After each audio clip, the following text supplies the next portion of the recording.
Hello friends, स्वागत है आपका फिर से हमारे एक नए वीडियो में। दोस्तों, हमारे देश में हिंदुओं में तीर्थ दर्शन करने की बहुत ही मान्यता है, जो कि प्राचीन समय से अब तक चल रही है। देश में कई तीर्थ स्थान हैं, जहां देश के कोने कोने से लोग दर्शन करने आते हैं। उनका मानना है कि इन तीर्थ स्थानों के दर्शन करने से जीवन के सारे पाप नष्ट हो जाते हैं। मित्रों, तीर्थ स्थान की बात आती है तो सबसे पहले उत्तराखंड के केदारनाथ मंदिर का नाम सामने आता है, जहां 5 साल पहले बहुत ही गंभीर त्रासदी हुई थी। दोस्तों, आप सभी जानते हैं कि उस त्रासदी को एक फिल्म के माध्यम से भी दर्शाया गया है। केदारनाथ धाम देश के 12 ज्योतिर्लिंगों में ये धाम सबसे ऊंचाई पर बसा है। ये धाम मंदाकिनी नदी के किनारे 3581 मीटर की ऊंचाई पर स्थित है। ये उत्तराखंड का सबसे विशाल शिव मंदिर है, जो पत्थरों के शिला खंडों को जोड़कर बनाया गया है। ये ज्योतिर्लिंग त्रिकोण आकार का है और इसकी स्थापना के बारे में कहा जाता है कि हिमालय के केदार श्रृंग पर भगवान विष्णु के अवतार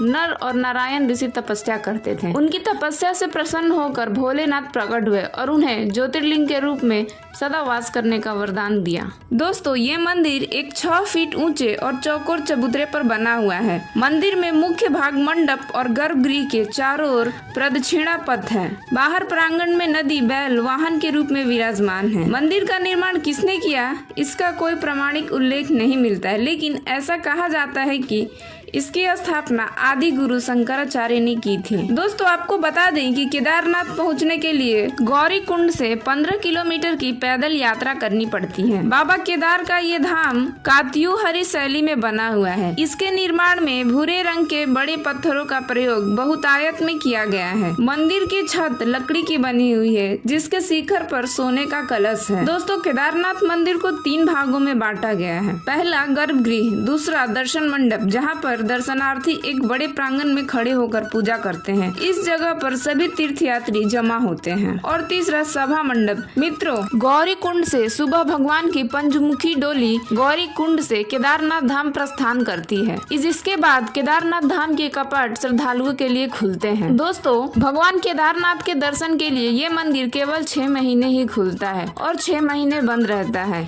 ये मंदिर वैसाखी के बाद खोला जाता है और दीपावली के बाद पड़वा यानी परुआ तिथि को बंद किया जाता है। जब 6 महीने का समय पूरा होता है तो मंदिर के पुजारी इस मंदिर में एक दीपक जलाते हैं, जो कि अगले 6 महीने तक जलता रहता है। और 6 महीने बाद जब ये मंदिर खोला जाता है तो ये दीपक जलता हुआ मिलता है। दोस्तों, ऐसी मान्यता है कि द्वापर काल में जब पांडवों ने महाभारत का युद्ध जीत लिया था, तो उन्हें इस बात की ग्लानि हो रही थी कि उन्होंने अपने भाइयों सगे संबंधियों का वध किया है। उन्होंने बहुत पाप किया है, इसे लेकर वो बहुत दुखी रहा करते थे। इन पापों से मुक्ति के लिए पांडवों ने भगवान शिव के दर्शन के लिए काशी पहुँचे। लेकिन इस बात का पता जब भोलेनाथ को चला तो वो नाराज होकर केदारनाथ चले गए थे। फिर पांडव भी भोलेनाथ के पीछे पीछे केदारनाथ पहुँच गए और भगवान शिव ने पांडवों से बचने के लिए बैल का रूप धारण कर बैल की झुंड में शामिल हो गए। तब भीम ने अपना विराट रूप धारण कर 2 पहाड़ों पर अपना पैर रख कर खड़े हो गए। सभी पशु भीम के पैरों के नीचे से चलने लगे, परंतु भगवान शिव